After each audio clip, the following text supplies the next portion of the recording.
अस्सलाम वालेकुम। पाकिस्तान इस वक्त अपनी तारीख़ के एक अनोखे और अजीब बहरान का शिकार है।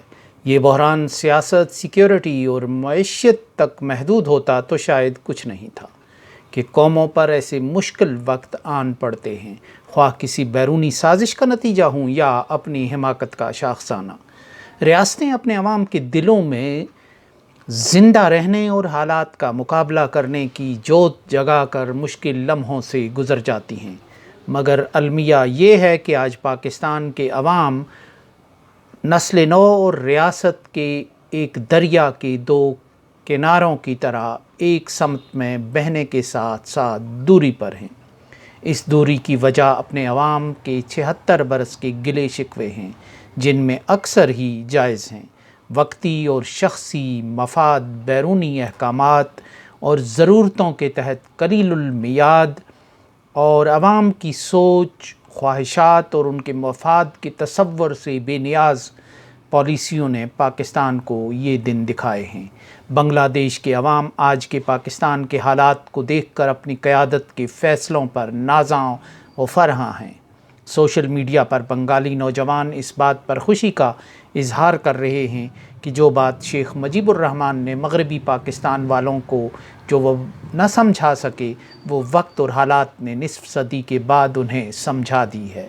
वक्त सबसे बड़ा मरहम भी होता है और सबसे बड़ा अतालीक भी, और आज वक्त पाकिस्तानियों का अतालीक बन गया है। उनकी 76 बरस की तारीख़ ने उन्हें नए असबाक और नए मुताला पाकिस्तान से आगाह और आशना किया है, जिसमें नई तराकीब, नई इस्तिलाहात, नए मुहावरे और पुराने किरदारों की किरदार और खाका निगारी एक नए अंदाज से तरतीब पा रही है। यूँ पाकिस्तानियों के लिए एक नए पाकिस्तान की बाज़याफ्त हो रही है। बाज़याफ्त के इस सफ़र में अज़मत के मीनार रेत के घरौंदे बनकर सामने आ रहे हैं। ऐसे में शिकायतों के कई दफ्तर खुल रहे हैं।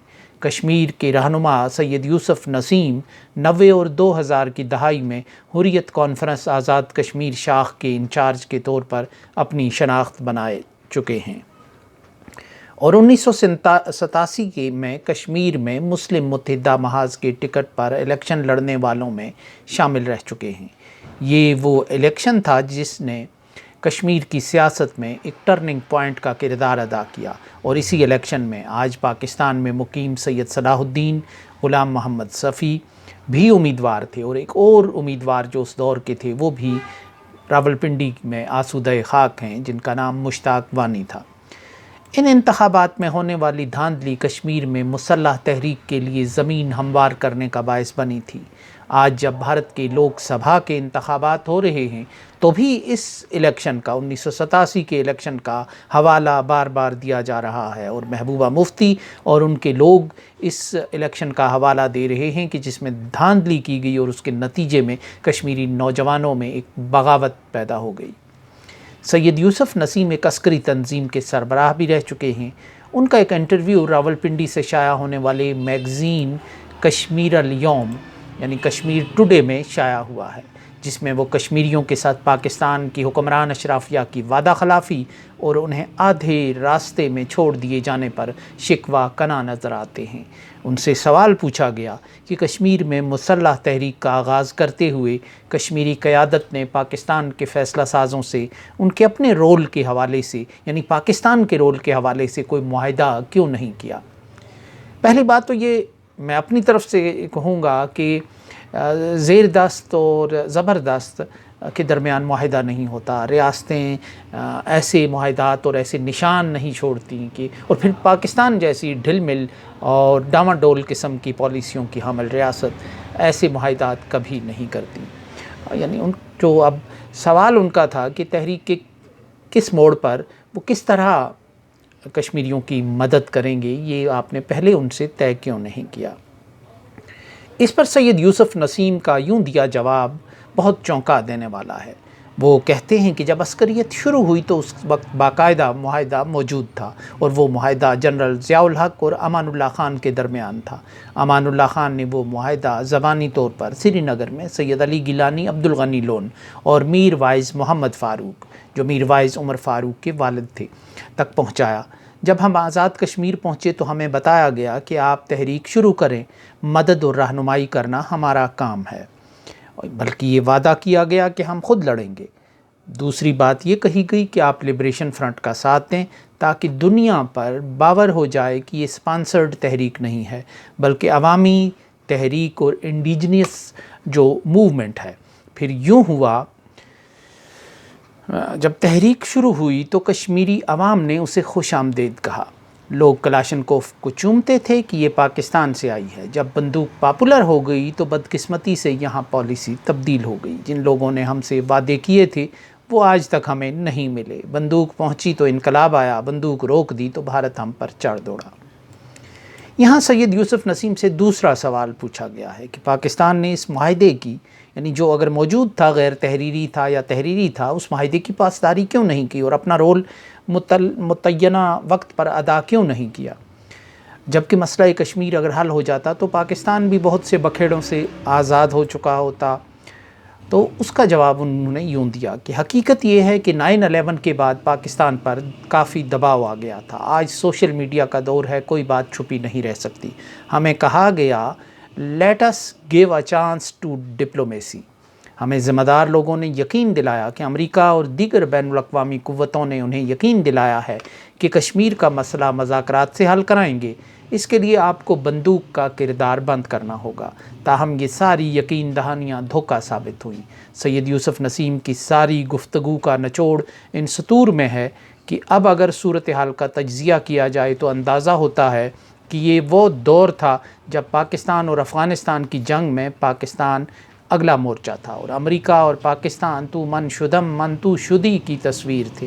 ابھی افغانوں کے ہاتھ جنگ کا پانسا پلٹنے والا سٹینگر میزائل نہیں آیا تھا اور جنیوا معاہدے کی منزل ابھی کوسوں دور تھی۔ ابھی پاکستان میں جنیجو حکومت کا نیم سویلین سیٹ اپ بھی قائم نہیں ہوا تھا۔ اسی دور میں کشمیری حریت پسندوں کی عسکری تربیت کا کام افغانستان میں بہت آہستہ روی کے ساتھ جا رہا تھا۔ جنرل ضیاء الحق یہ کام CIA کی مرضی اور منشا کے بغیر اس وقت نہیں کر سکتے تھے۔ امریکہ سوویت یونین کے اتحادی بھارت کی کلائی مروڑنا چاہتا تھا۔ جنیوا معاہدے کے بعد جنرل ضیاء الحق غیر متعلق ہو گئے۔